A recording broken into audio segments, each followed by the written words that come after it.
الرحمن الرحیم۔ ناظرین، ایک دفعہ پھر آپ لوگوں کی خدمت میں حاضر ہوں۔ آج میں ایک کتاب جس کا نام ہے مطالعہ پاکستان، مطالعہ پاکستان، ایک کتاب جو کہ آج کا یونیورسٹی لیولز اور تمام تر جو ڈگری لیول کے جتنے بھی سبجیکٹ ہیں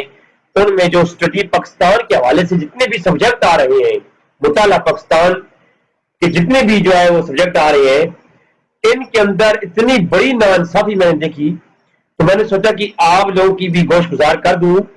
کہ جتنے بھی یونیورسٹی لیول پر اور کالجز لیول پر ہمیں مطالعہ پاکستان پڑھایا جا رہا ہے، حقیقت میں اس مطالعہ پاکستان کا پاکستان کی ہسٹری سے دور دور تک واسطہ ہی نہیں ہے۔ اگر آپ حقائق کی دنیا میں دیکھو گے تو آپ کو معلوم ہوگا کہ یہ جو مطالعہ پاکستان آج کل ہم پڑھ رہے ہیں، جس میں ہیرو ہوئے ہمارے پاکستان بنانے میں جن ہیروز کا نام لیا جا رہا ہے، وہ لوگ وہ تھے جنہوں نے کہا تھا کہ ہم پاکستان کی پے بھی نہیں بدلنے دیں گے، جنہوں نے پاکستان کے لیے کنجری کی لفظ استعمال کیے تھے۔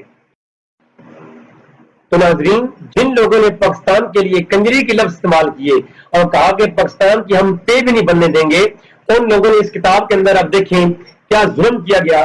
کہ اس کتاب کے اندر ایک پورا جو ہے انہوں نے ایک باب قائم کیا کہ دارالعلوم دیوبند، آپ دیکھ سکتے ہیں اسکرین پر،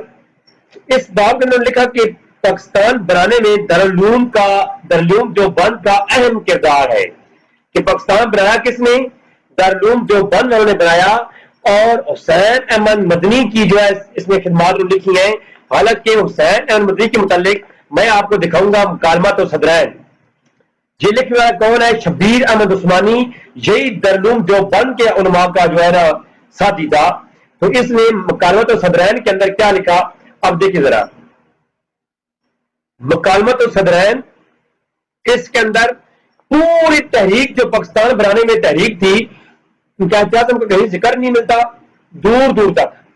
اور اگر کہیں ذکر کر بھی دیا جائے تو اختصار کے ساتھ۔ علامہ اقبال کا ذکر نہیں ملتا، جبکہ جن لوگوں کو ہیرو پیش کیا جا رہا ہے ان کتابوں کے اندر اور مطالعہ پاکستان کے اندر، حسین احمد مدنی اور قاسم ننوتوی، ان لوگوں کے جو ہے وہ مدرسے کے بڑے بڑے علماء دارالعلوم دیوبند کے۔ حالانکہ یہ شبیر احمد عثمانی خود مکالمات و صدرین میں لکھتا ہے کہ جب میں نے حمایت کی پاکستان بنانے کی،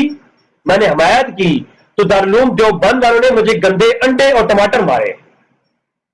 ظلم کی انتہا دیکھیں۔ اور پھر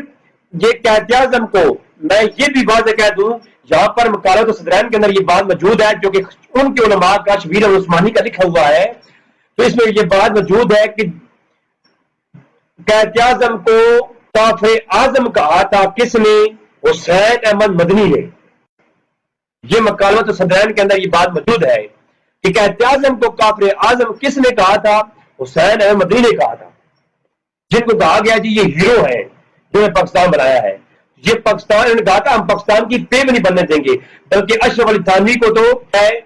اس دور میں ملتے تھے حکومت سے۔ تو ایک خاص بجٹ جمعیت علماء اسلام جو اس وقت کی ایک بڑی تحریک تھی، جو پاکستان بنانے کے حق میں پہلے بالکل تھی ہی نہیں، تو ان کو حکومت جو ہے مالی امداد کرتی تھی۔ یہ مکالمہ صدرین کا صفحہ 7 ہے میرے پاس، کہ مولانا حفظ الرحمان صاحب کی تقریر کا خلاصہ، اس کے تحت میں نے ہیڈنگ لگائی ہوئی ہے کہ انہوں نے ان کو دارالعلوم دیوبند کو اور اس تحریک کو حکومت کی طرف سے، انگریزوں کی طرف سے معاوضہ ملتا تھا۔ اشرف تھانوی صاحب کو ماہانہ جو ہے وہ 600 روپے کس بات کے ملتے تھے، یہ مکالمہ صدرین ہے۔ تذکرۃ الرشید کے اندر یہ بات موجود ہے۔ باقی میں آپ کے سامنے ایک اور حقیقت رکھتا ہوں کہ یہ ناظرین جو بھی مطالعہ پاکستان ہم پڑھتے ہیں آج کل یونیورسٹی لیول پر، کالج لیول پر، یہ سب کے سب فیک، جعلی اور من گھڑت ہے۔ اس کا اسلامی تاریخ اور خصوصاً پاکستان کی تاریخ کے ساتھ، تحریک کے ساتھ دور دور تک واسطہ ہی نہیں ہے۔ یہ تو وہ لوگ ہیں جن کو ہیرو پیش کیا جا رہا ہے، یہ وہ لوگ ہیں جنہوں نے کہا تھا قائد اعظم کافر اعظم ہے، یہ تو وہ لوگ ہیں جنہوں نے کہا تھا ہم پاکستان بنانے کے جرم میں شامل ہی نہیں ہے، یہ وہ لوگ تھے۔ ایک شخص تھا، صرف ایک شخص تھا جو قائد اعظم کی حمایت میں تھا اور پاکستان بنانے کی حمایت میں تھا اس پوری تحریک میں، اور وہ تھا شبیر احمد عثمانی، جس نے یہ مکالمہ صدرین لکھا ہے۔ وہ خود کہتا ہے کہ میں نے پاکستان بننے کی جب حمایت کی نا تو دارالعلوم دیوبند والوں نے مجھے گندے انڈے مارے تھے. یہ میرے پاس مکالمہ صدرین موجود ہے. تو اسی طرح جو ہے میں آپ کو سامنے پیش کروں کہ کلیات اقبال کے اندر علامہ اقبال نے بھی ان لوگوں کی خاص کر نفی کی ہے. کلیات اقبال کے اندر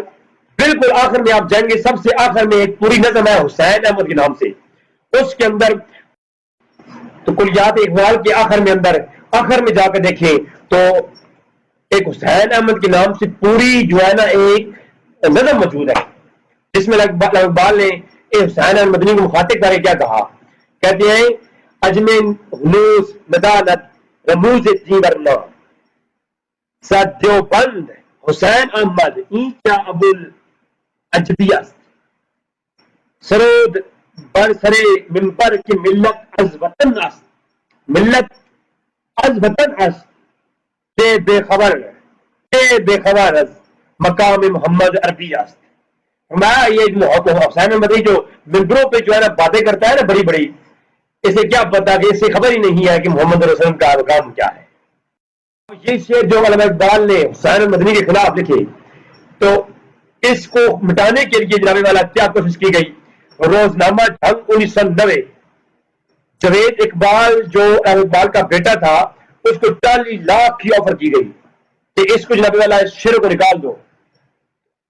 اور انہوں نے کہا نہیں میں یہ اپنے باپ کے لیے کوئی شعر نہیں نکال سکتا جاوید اقبال میں سے. تو یہ تذکرۃ الرشید کے اندر جو حوالے موجود ہیں, اس پر کافی لمبی ایک بحث ہو سکتی ہے, لیکن میں نے اختصار کے ساتھ چاہا کہ اس پر میں کلپ ڈال دوں کہ آج کا جو ہم یہ مطالعہ پاکستان ہر جو ہے یہ کالج لیول پر ہم پڑھتے ہیں, اس میں سر حقیقت دور دور تک حقیقت نہیں ہے, دور دور تک اس کی حقیقت کوئی بھی نہیں ہے. تو دعا ہے کہ رب تعالیٰ ایسے شر پسندوں سے محفوظ کرے رکھے,